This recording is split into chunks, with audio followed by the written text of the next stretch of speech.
Hi everyone, welcome to part 2 of the Urbancrest Community Plan Working Committee Meeting presentation. I hope you all are doing well. I'm Michael Burris, the lead planner for this project. Others who are involved with this project include Jenny Snap, Matt Brown, and Terry Barr. Here's the agenda for the presentation. I'll start by briefly giving an update on the planning process. Following, we'll review the document that was circulated May 4th, which included survey results from the last working committee meeting, some minor revisions to the goal statements, and the proposed action steps for the plan. Please follow along with your feedback form to provide comments, and be sure to reference each action item in the Working Committee 2.1 Results and Draft Policy Recommendations document. The feedback form only lists titles for the action steps, while the Policy Recommendations document breaks down the action items into greater detail. A quick update on the plan's progress. The community plan is still in the developing policies phase. Today we'll be going over the actions Urbancrest can take to achieve the plan's goals. Next week, we will have a virtual working committee meeting. Following, we will set our sights on preparing for the community plan's second public meeting. To recap the first half of the second working committee meeting, a video presentation like this was uploaded for the committee and general public to view on YouTube. If you have not watched this video yet, you can find a link in the video description below. Following, we held a conference call on March 24th to discuss the results of the first public meeting, the proposed goals, and some concepts for future land use and infrastructure. We asked the committee to complete feedback forms to evaluate these goals and concepts. We will be going over the data from these forms today, which was a result of 8 surveys. Now we'll move on to reviewing the surveyed data. First up is feedback on land use goals. The committee unanimously agreed that it is important to maintain Urbancrest's small town character. Everyone also agreed that vacant and under-maintained properties should be reused or revitalized. Regarding quality of development, all respondents agreed that Urbancrest should require commercial and residential developments that are built to high standards, and that new commercial uses and other developments are compatible with residential use and scale. Sense of community. The committee agreed that the village should have a strong sense of place informed by the village's history and close-knit community feel. Respondents indicated a need to improve the village's visual appearance. A majority of responding committee members also support the development of a local sustainable food system. Regarding housing, the committee values universal design, an approach to building code that ensures that persons of all ages or abilities can age in their community during different phases of life. 75% of respondents desired that at least some of the community's vacant lots are developed into residential infill. Everyone agreed that existing structures should be renovated where possible. On to transportation-related issues. For walking, over half of the respondents agreed that the village needs improvements to pedestrian safety. All of those surveyed agreed that it should be easier to access riding the bus and that the experience of waiting for the bus should be more comfortable. Regarding Urbancrest roadways, over half of the responding committee members identified a need to improve connectivity to the outlying street network and to implement roadway infrastructure that helps prevent motorists from speeding. Finally, parks and recreation. All responding committee members found that the village should preserve some existing green space and further expand its park facilities. Respondents were favorable towards creating more opportunities to walk and bike around the village and to make sure existing walking trails are well maintained. Next, we are going to review the feedback provided about the land use and infrastructure concepts presented in the last meeting. We envisioned that Urbancrest's most visible corridor along Broadway would accommodate townhomes and mixed-use development. This would be limited to the border at the railroad tracks before the village interior. Nearly all responding committee members supported this concept. Similarly, the concept of a small neighborhood commercial center at the intersection of Main and Central was supported by 3/4 of respondents. Readapting the school behind Union Baptist Church into a small commercial center did not receive a high degree of support from the committee. Regarding development in the village's interior, 3/4 of the working committee agreed that west of Main Street and south of 4th Avenue should be predominantly detached residential, or what is typically thought of as a single-family home. The land use map gradually reduced scale of residential density from the Broadway commercial corridor. After crossing the railroad tracks westward from the mixed-use and townhome land uses, First and Central Avenues were proposed to support townhomes or duplexes until Main Street. Second and Third Avenues were proposed to support duplexes or single-family homes on small lots until Main Street. Half of the committee supported this concept, while a third opposed. Multifamily zoning was expanded further south of the Bending Brook development along Augustus Court. That proposal was supported by all of the respondents. The future land use map proposed preserving the undeveloped forested parcel in southwest Urbancrest, in addition to converting the corner parcels along Augustus Street and the railroad tracks. Respondents found that these proposals, along with existing facilities, were enough green and recreation space. There were no proposed changes to the existing industrial and large-scale commercial properties, which the majority of the committee supported. Along with the future land use map, we proposed a couple of different concepts for transportation infrastructure. We'll go over the survey results for roadway infrastructure first. The committee agreed that there should be a traffic light at Broadway and Central to make it safer to turn left onto Broadway. The location of the traffic signal may vary pending results of a traffic study, but it's clear that the committee identified a need for improved access to and from the Broadway corridor between 1st and 4th Avenues. Opinions were mixed regarding installing traffic calming infrastructure to reduce speeding in the village. While half the committee supported installing traffic calming devices, the other half either did not have a strong opinion or did not support the concept. Half of the committee did not support opening the intersection of Lewis Center Way and 2nd Avenue to cars. Only 1/4 of the committee supported the idea. On to walking and transit. On-street pedestrian lanes pose a trade-off where roadway space that could be dedicated for parking is used instead as a space for pedestrians only. The committee did not oppose this concept. The future transportation infrastructure map included a concept for installation of sidewalks in the village. The entire area east of the railroad tracks would have sidewalks, and the main through corridors in the village, First and Central Avenues, would have sidewalks. The committee responded that this proposal was just the right amount of sidewalk coverage. Finally, the committee supported selecting the bus stop at Broadway and Central Avenue for infrastructure upgrades that have improved the experience of waiting for the bus. The future transportation infrastructure map included proposals for multi-use trails and shared roadway bicycle facilities. The committee unanimously supported ensuring that Urbancrest is connected to future regional multi-use walking and biking trails. A portion of this proposed multi-use trail is along Lewis Center Way that connects to 3rd Avenue, which requires bollards to allow bicycle through access. The committee was not opposed to bollard installation. Finally, the proposed trail routes were supported by half of the committee and the other half did not object. As mentioned earlier in the presentation, some of the goal statements were slightly modified. To avoid redundancy, we combined several goals that were closely related. Previously, there were 2 separate goals for revitalize existing properties and renovate dilapidated residential structures. Residential renovations are now included as an action item under the revitalize existing properties goal. Similarly, there was previously 2 separate goals for ensuring that commercial uses are compatible with residential uses and to ensure appropriate scale of development. These were combined to result in a goal to ensure that new development is compatible with existing residential uses and scale. Additionally, based on feedback from the Working Committee Meeting 2.1, affordable housing was an area of concern during the first public meeting.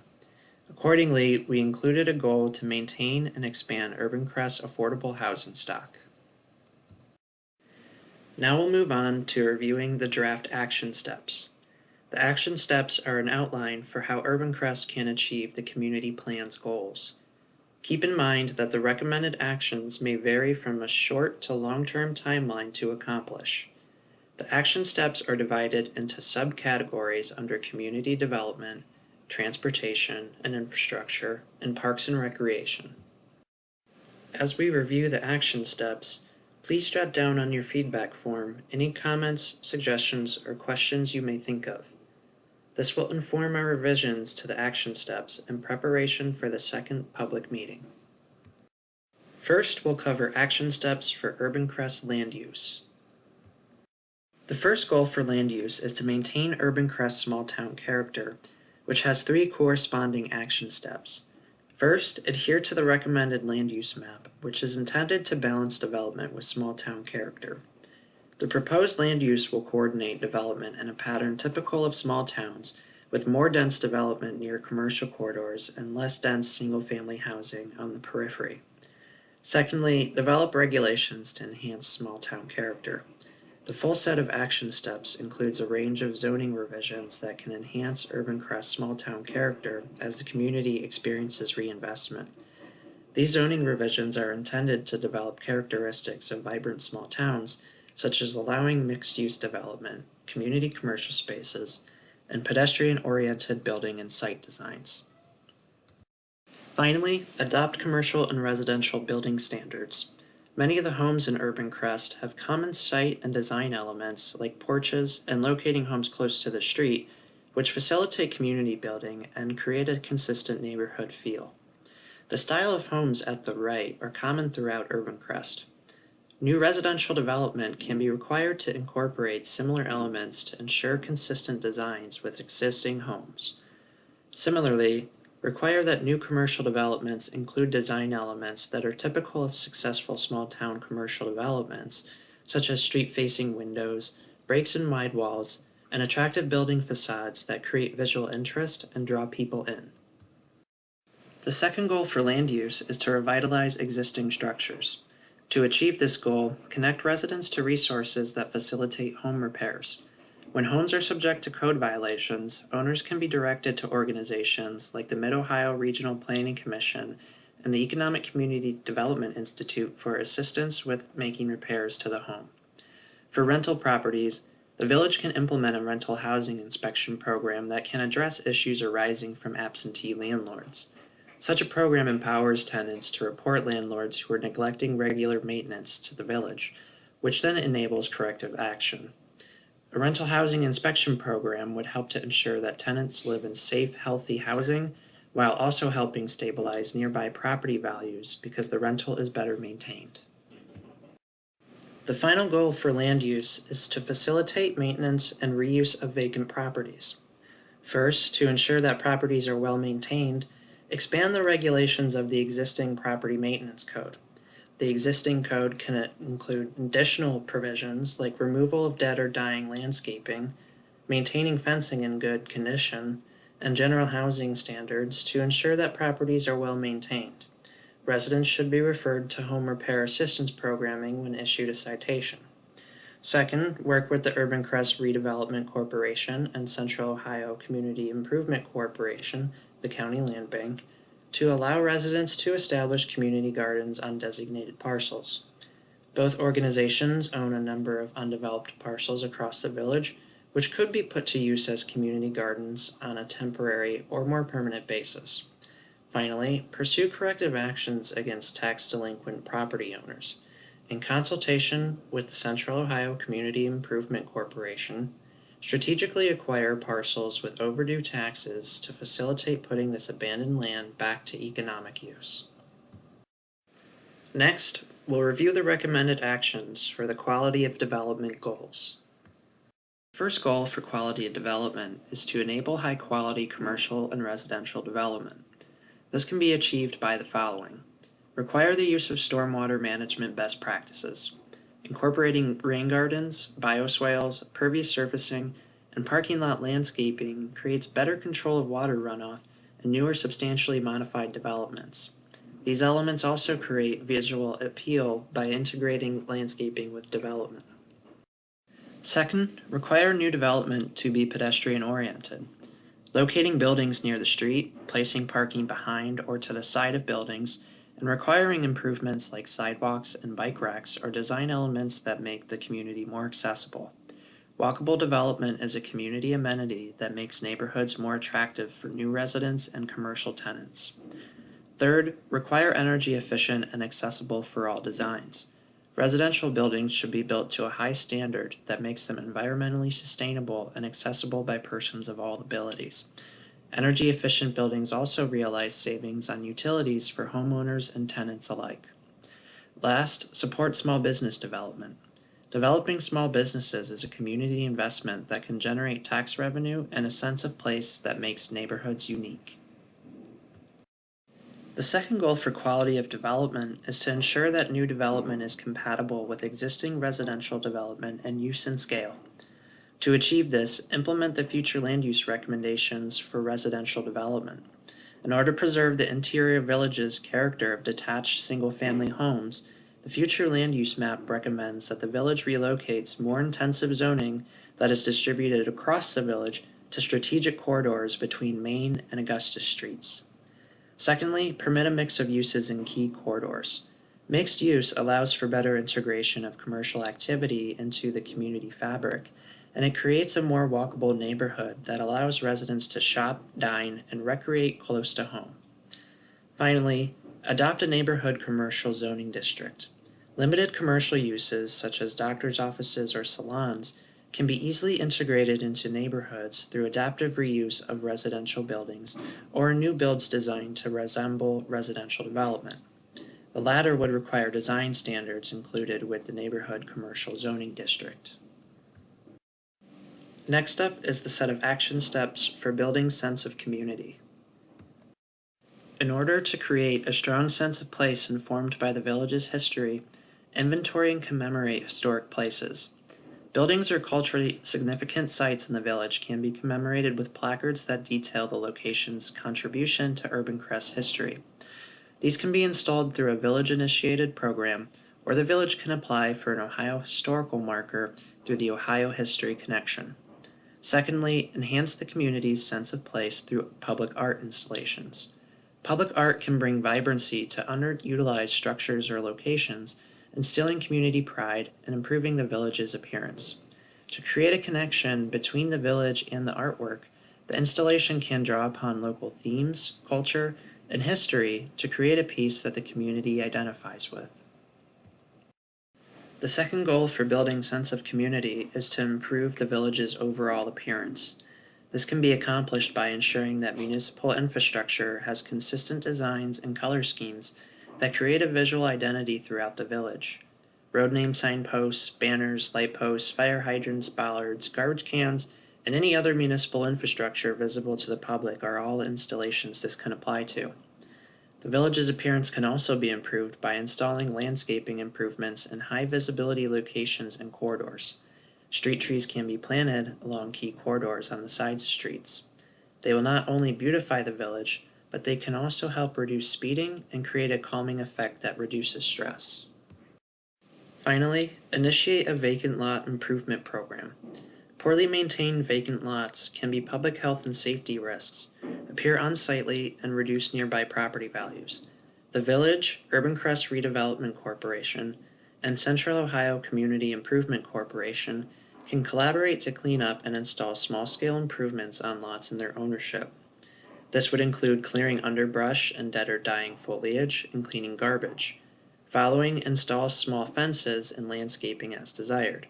The fencing, while not a barrier to access by people, discourages dumping. A before and after example of this program can be seen to the right. Similar programs in neighborhoods with large amounts of vacant land have been connected to decreases in crime and improvements in community members' well-being. The final goal for sense of community is to support development of a sustainable local food system. Producing food locally provides residents with healthy, fresh foods and can provide a source of income. There are a number of initiatives available to Urbancrest to achieve this goal. The village can permit gardening on its own properties that are currently unused through an application process, and it can permit residents to raise their own small livestock on their properties. Such livestock includes chickens, ducks, and rabbits. In order to provide an outlet to allow residents to sell their produce and livestock, The village should allow residents to establish their own farm stands as a given right as a property owner. Similarly, a farmer's market will provide a connection of food producers to consumers. An ideal location would be on a vacant lot on the Broadway corridor. Another recommendation to provide producers a market for their fresh foods is to allow food trucks in commercial areas. Food trucks, like restaurants, would provide an immediate market for local producers. Food trucks have the benefit of requiring less capital to start than a restaurant, and they can bring life to a formerly vacant commercial property. The final action recommended to support a sustainable local food system is to develop a community kitchen and food hub. A community kitchen can host cooking classes to teach residents to improve their knowledge of cooking with fresh foods. They can also be a business incubator for startup restaurants, food trucks, and catering and manufacturing entrepreneurs. The community kitchen and food hub could be located in the elementary school behind Union Baptist Church. The village and church would need to collaborate to determine the feasibility of this initiative. Next, we will review the 3 proposed goals for housing and their action steps. The first housing goal is to support land use and building code policies that enable aging in place for all ages and sustainable housing. In order to do so, more housing types are needed in the community, particularly senior housing. Housing development can be enabled through participation in incentive programs, such as Ohio Development Services Agency's Community Reinvestment Area Program. This program provides property tax exemptions for renovated or new buildings, which can help influence investment in the community's housing market. Secondly, provide information to residents regarding emergency home repairs and accessibility modifications. A common barrier to aging in place is changing mobility needs or an unexpected repair for a household on a fixed income. Households with known barriers to aging in place or being engaged through code enforcement can be referred to emergency home repair and accessibility programs through nonprofits like ModCon Living, Economic Community Development Institute, and the Mid-Ohio Regional Planning Commission. Residents can also be directed to these resources through Urbancrest website. Similarly, residents can be assisted with energy efficiency programs through referrals to programs like the Home Weatherization Assistance Program, also administered by the Mid-Ohio Regional Planning Commission. Finally, support the use of renewable energy sources, such as wind, geothermal, and solar. Urbancrest can refer residents to the State of Ohio and American Electric Power's incentive programs for installing renewable energy sources when approaching the village for permitting. The village can also consider its own incentives to encourage the installation of renewable energy sources, such as waiving permitting fees. The next housing goal is to encourage infill housing on vacant land that is zoned residential. Infill can be encouraged by bringing new residents to the community and owner-occupied homes. The nonprofit Homeport offers home down payment assistance and homebuyer counseling to qualified homeowners. As the village and county land bank continue to acquire tax-delinquent properties, they should cooperate with Homeport to arrange strategic parcel acquisition and transfer to facilitate new residential development. Secondly, enhance the village's marketing strategies to attract new residents. Simplifying the permitting process for home construction or renovation by creating a one-stop shop permitting portal on its website will make it easier for prospective homeowners or contractors to build new homes. Continued efforts in beautification, infrastructure projects, and lot cleanup will make the village more attractive to new residents. Finally, it's recommended that the village reduce its lot size and frontage minimums. Because most of Urbancrest's residential parcels are platted at a small size, a potential homeowner would need to acquire multiple parcels to build the home. If not all the contiguous parcels are owned by the same property owner, which is often the case, the process becomes complicated because of the need to acquire property from multiple landowners. Reducing the minimum lot size and frontage requirements would help streamline the process of acquiring land for new construction. The final housing goal is to maintain and expand Urbancrest's affordable housing stock. The first recommended action is to allow the creation of accessory dwelling units, or ADUs. ADUs are small dwelling units with living facilities that accompany a principal dwelling, such as a single-family home. They can be attached or detached from the principal dwelling. ADUs, due to their size, are generally rented at lower rates than a typical one-bedroom unit. They can help homeowners generate an income on their property, and they are also frequently used to house family members, such as seniors who can still live independently. Some examples can be seen to the right. The second affordable housing action is to explore developing a program to incentivize affordable housing development.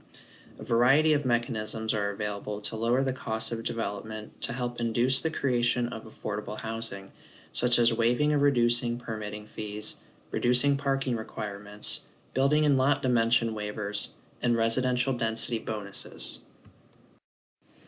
Now we will cover transportation goals and actions for walking, transit, and roadways. The primary goal for walking is to improve pedestrian safety. First, adhere to the sidewalk and multi-use path recommendations on the future infrastructure map.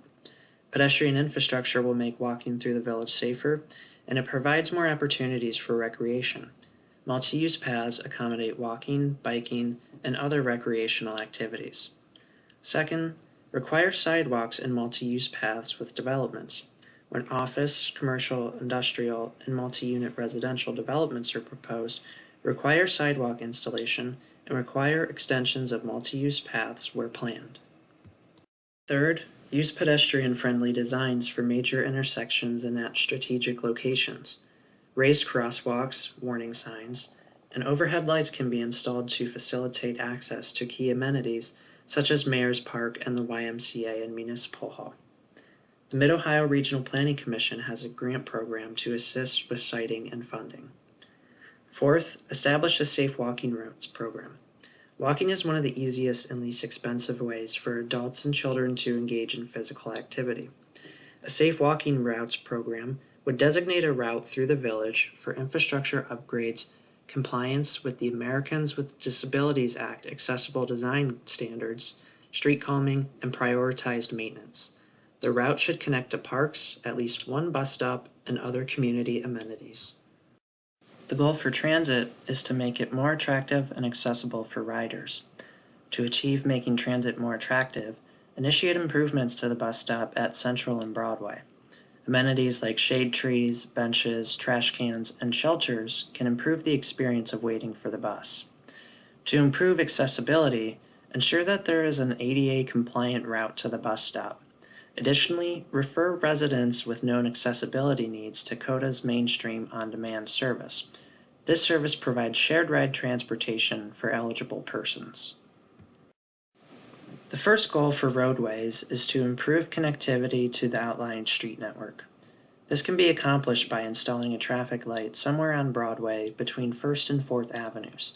The best location for a stoplight would be determined through a traffic study. A stoplight would create safer conditions to make left turns into and out of the village, and it would provide a convenient location to cross the street for pedestrians accessing the northbound bus stop. The second way to improve connectivity is to consider through access for vehicles at 2nd Avenue and Lewis Centerway. The Working Committee did not support this proposal in the short term, so this is something that the village could possibly evaluate in the distant future.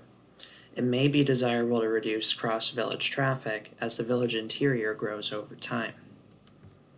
The second goal for roadways is to ensure that roadway infrastructure encourages following speed limits.